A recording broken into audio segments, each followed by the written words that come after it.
Hello hello and welcome back to the channel. इस edition में हम रिव्यू करेंगे कि ये क्वेश्चन कि क्या एनएससी के अनलिस्टेड शेयर्स ओवर वैल्यूड हैं, करेक्टली वैल्यूड है, या उनका क्या अभी जो मार्केट में जो अनलिस्टेड मार्केट में उसका जो प्राइस चल रहा है, is it the right price? और a lot of people want to get into it knowing very well कि अभी ड्राफ्ट रेड हेरिंग प्रोस्पेक्टस कुछ टाइम पे आ जाएगा, क्लियरेंस इसको मिल चुका है और इसका आईपीओ 2-3 महीने में स्लॉटेड है आने के लिए। तो अनलिस्टेड मार्केट में इसके बहुत चर्चे चल रहे हैं, तो इसको थोड़ा रिव्यू करेंगे। आई थिंक इसको देखेंगे कि क्या क्या मेट्रिक्स हैं।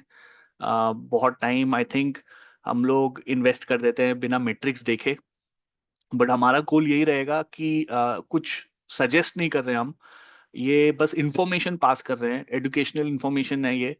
और उसके थ्रू हम देखेंगे कि what what levels the stock is at, what does the stock do, और कैसा चल रहा है इसका फाइनेंशियल मैट्रिक्स, राइट।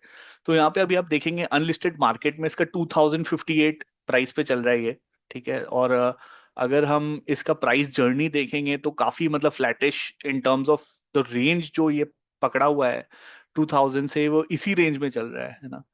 तो ये एक फैक्ट है कि ये इस रेंज में चल रहा है, ठीक है। तो इसका बिजनेस को अगर थोड़ा देखेंगे तो एनएससी जो है, इसका जो कोर बिजनेस है, इसके प्रोडक्ट जो ऑफर ये करता है वो equity, equity derivatives, debt, currency derivatives और कमोडिटी डेरिवेटिव्स, राइट।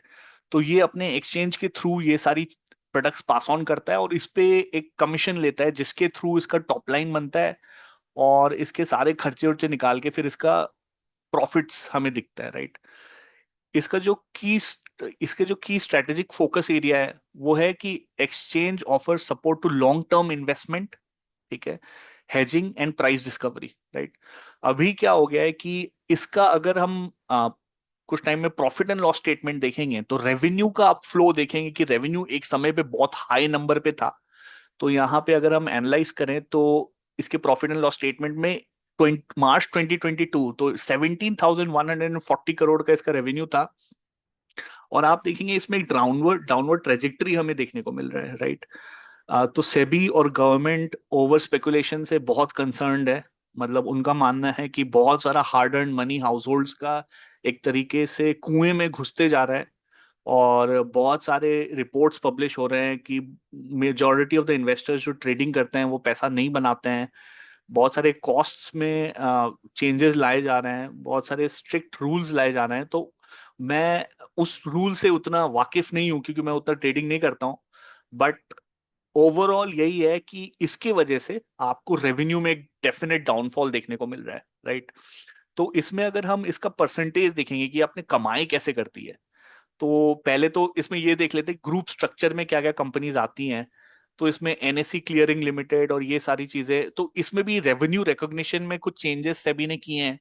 तो ट्रेडिंग से बहुत सारे जो इनकम आता था पहले वो एक्सचेंज में रिकॉग्नाइज होता था, एक्सचेंज तो ये एनएससी में रिकॉग्नाइज होता था। बट होने क्या लग गया कि फिर सेबी ने ये रेगुलेशन में बोला कि उसको क्लियरिंग में ही रिकॉग्नाइज होगा। तो क्योंकि वो क्लियरिंग में रिकॉग्नाइज हो गया तो रेवेन्यू के टॉप लाइन से एनएससी के हटना शुरू हो गया, राइट। तो उसके वजह से भी एक डाउनवर्ड ट्रेजेक्टरी आपको दिखेगा। बट ओवरऑल जो थीम है वो यही है गवर्नमेंट का कि जो ये स्पेकुलेशन का जो गेम चल रहा है उसको थोड़ा चेक में लाएं और उसको थोड़ा कंट्रोल में लाया जाए, राइट। तो रेवेन्यू सोर्सेज अगर हम देखें तो मार्च 31 2025 में एज अ कंसोलिडेटेड इनकम वो जो हम देख रहे थे वो था आपका ओनली फॉर एनएससी। बट अगर कंसोलिडेटेड लेवल पे देखें, ग्रुप लेवल पे, तो 19,176 करोड़ का रेवेन्यू किया था कंपनी ने। And revenue from operation constituted the majority of the income, right. तो अदर इनकम 2036 और 17,140 जो है रेवेन्यू फ्रॉम ऑपरेशंस आया था।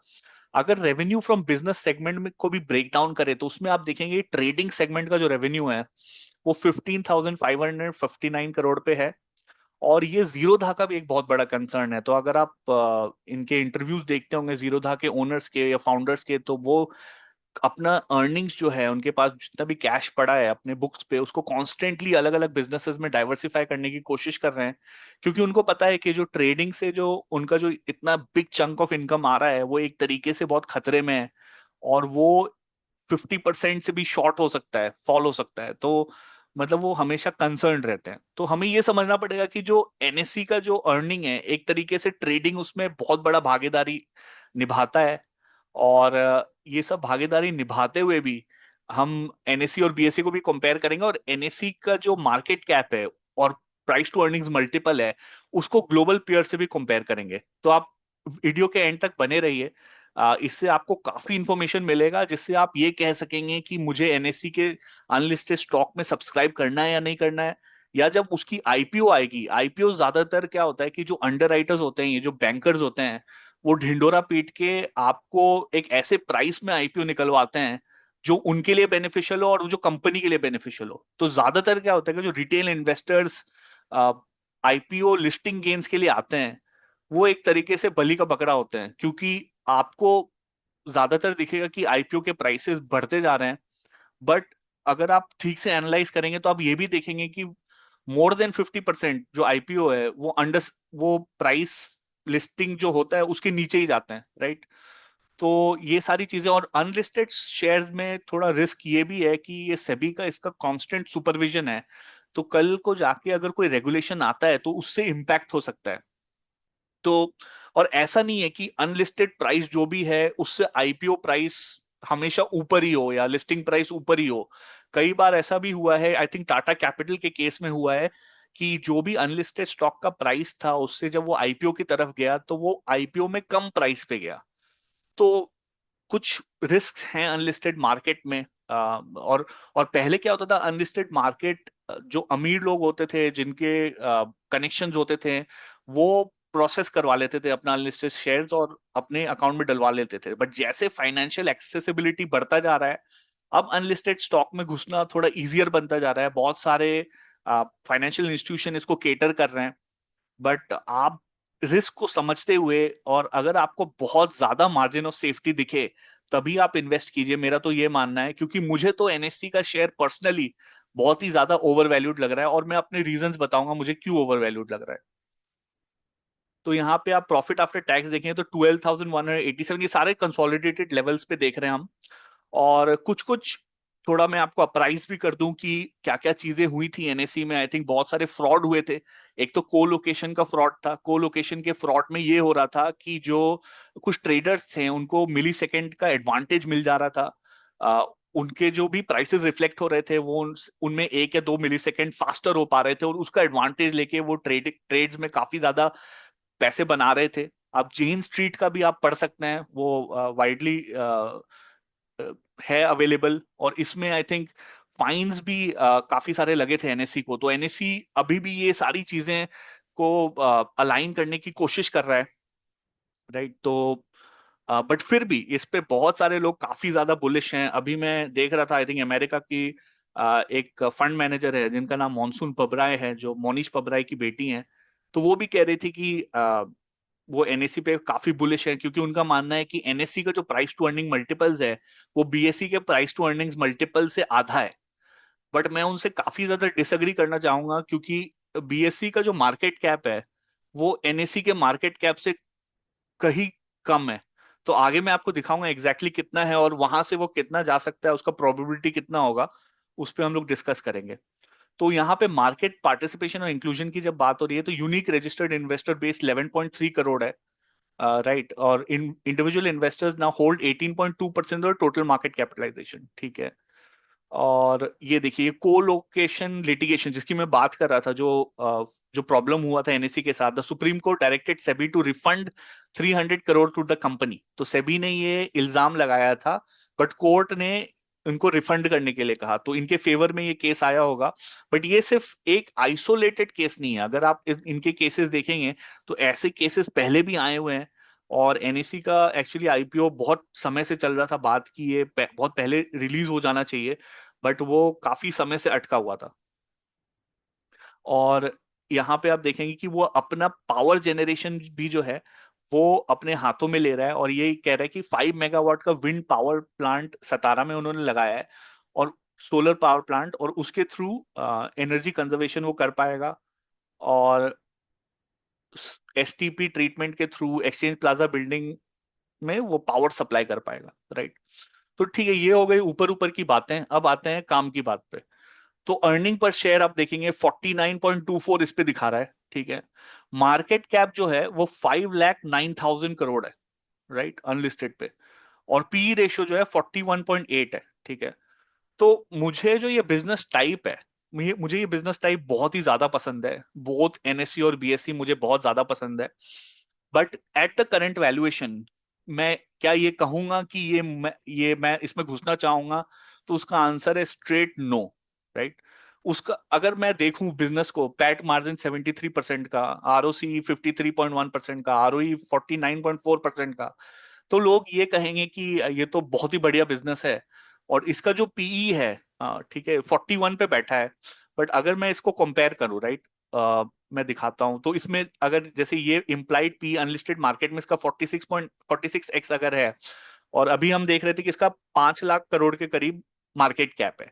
तो इसको कंपेयर करते ग्लोबल पियर्स के साथ, ग्लोबल पियर्स जो बहुत ही ज्यादा प्रॉफिटेबल हैं और बहुत ही ज्यादा मेच्योर स्टेज पे है, तो उनका मार्केट कैप कितना है, राइट। तो अगर हम बात करें नैस्डैक की, दुनिया की सबसे बड़ी स्टॉक मार्केट, राइट, उसका मार्केट कैप है 55 to 60 बिलियन US डॉलर्स। और अगर हम इसकी बात करें, इसका implied market cap 55 to 70 billion dollar है। तो हम ये कह रहे हैं कि इंडिया का जो एनएससी है, उसका market cap is comparable to London Stock Exchange and Nasdaq. तो क्या ये कहना सही होगा कि एनएससी का market cap can be compare to, मतलब एनएससी जितने में आपको मिल रहा है, 5 लाख करोड़ में मिल रहा है, वो नास्डैक और लंदन स्टॉक एक्सचेंज के बराबर होने के लायक है कि नहीं? ये आप अपने आप से एक बार क्वेश्चन पूछिए, राइट। और अगर हम इस नजरिए से भी देखें कि आप इन्वेस्टर, आप इस लेवल पे घुस रहे हैं, तो अगर सपोज मान लिया जाए कि आपको कितना आपका एक्सपेक्टेशन है कि 10 साल में 10 गुना हो, राइट, आपको अल्फा क्रिएट करना है। तो अगर आपको वो करना है, तो यहां से 5 लाख करोड़ से इसका मार्केट कैप 50 लाख करोड़ पे होना चाहिए, राइट। तो क्या ये फीजिबल है? इसका प्रोबेबिलिटी कितना है? क्या इसका प्रोबेबिलिटी नीचे जाने वाला है या ऊपर जाने वाला है? आप जरूर कमेंट सेक्शन पे अपने व्यूज बताइए, अपने ओपिनियंस बताइए। अब बहुत लोग ये बोलेंगे कि इसका जो पी रेशियो है इज जस्टिफाइड है, क्योंकि ये बहुत हाई ग्रोथ मार्केट में है, और ये जो मार्केट्स है, ये इन अ वे मेच्योर्ड मार्केट्स है, तो उसके ग्रोथ लेवल्स उतने ज्यादा नहीं होंगे क्योंकि ऑलरेडी सैचुरेटेड है। Point taken. But the overall size of the market cap, I think is too high for someone to be getting into it right now. This is my personal view. This is not a recommendation.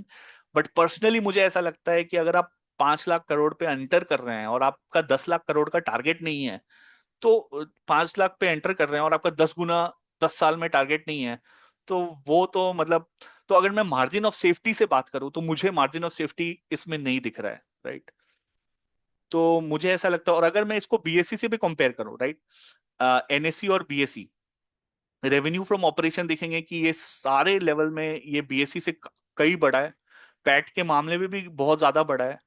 अब बहुत लोग ये बोलेंगे कि इसका जो price to earnings multiple है, right, ये अब मार्केट कैप का डिफरेंस देखिए। ये अगर 5 लाख करोड़ पे है, ये आई थिंक FY 25 के फिगर्स यहाँ पे पुल किया है चैट जीपीटी ने, बट अगर मैं इसको देखूं तो ये 5 लाख करोड़ पे करेंटली है, और बीएससी इज एट 90,000 करोड़।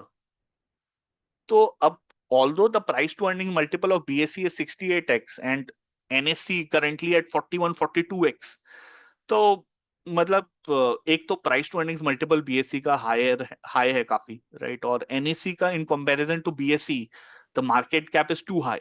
तो मुझे ऐसा लगता है कि बहुत ही ओवर हाइप्ड किस्म का ये स्टॉक है, ठीक है, अनलिस्टेड मार्केट में, besides the challenges that are already there.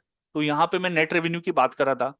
और नेट रेवेन्यू तो देखिए, वो जो मैंने आपको रिकॉग्निशन किया, वो जो रेवेन्यू रिकॉग्निशन की बात की थी, तो अगर आप इसको कंसोलिडेटेड लेवल पे देखेंगे तो फिगर्स अलग दिखेंगे आपको, राइट। और यहाँ पे अगर मैं सपोज बैलेंस शीट की बात करूं, तो यहाँ पे आप देखेंगे फिक्स्ड एसेट्स एक तरीके से काफी स्टैग्नेंट है, because the nature of the business is such that it is an exchange. और एक्सचेंज में आपको ज्यादा कैपेक्स हैवी चाहिए नहीं, मतलब ग्रोथ करने के लिए। टोटल एसेट्स अगर आप देखें तो 35,000 से ऑलमोस्ट डबल हो चुका है, without the fix assets increasing by a lot, right. In terms of even the CWIP, capital work in progress, वो भी काफी फ्लैटिश है, क्योंकि कैपिटल एक तरीके से बहुत ज्यादा डिप्लॉयड इस ऐसे बिजनेस में होता नहीं है, राइट। और अगर मैं कैश फ्लो की बात करूं तो कैश फ्लो यहाँ पे देखिए काफी वॉलेटिलिटी एक तरीके से दिख रही है। इसमें कई सारे रीजंस हो सकते हैं। एक तो काफी सारे आपको एक एक्सचेंज होने के तौर पे, एक तो रेवेन्यू रिकग्निशन एक दूसरी जगह से दूसरी जगह, फिर इन्वेस्टमेंट रिकग्निशन भी एक जगह से दूसरी जगह हो सकता है। तो उसके वजह से एक वॉलेटिलिटी हो सकती है इस पे, राइट। और फाइनेंसिंग एक्टिविटीज जो हैं वो भी 4599, तो ये जो है आपका बायबैक और डिविडेंड्स से कंप्राइज करता है। तो ये आप देख सकते हैं, ये इसका कॉन्स्टेंटली अपवर्ड ट्रेजेक्टरी में। आप बैलेंस शीट में देखेंगे, बैलेंस शीट में आपको बोरोइंग का नहीं दिखेगा, ये अदर लाइबिलिटीज दिखेगा, बट ये अदर लाइबिलिटीज बोरोइंग्स नहीं होता, ठीक है। तो बोरोइंग्स कुछ है ही नहीं, तो जीरो डेट बिजनेस है, that works in its favour.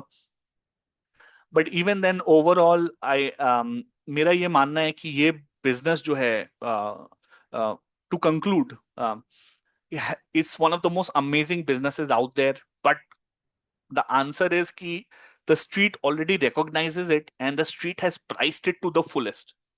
Now the investment bankers will come in and price it even higher. तो वो, अगर आपको सर्कस में ज्वाइन होना है तो you're more than welcome, but I would like to stay out of it. If you like this video, please like, share and subscribe to the channel. It gives us immense pleasure to keep growing and providing and coming up with more videos.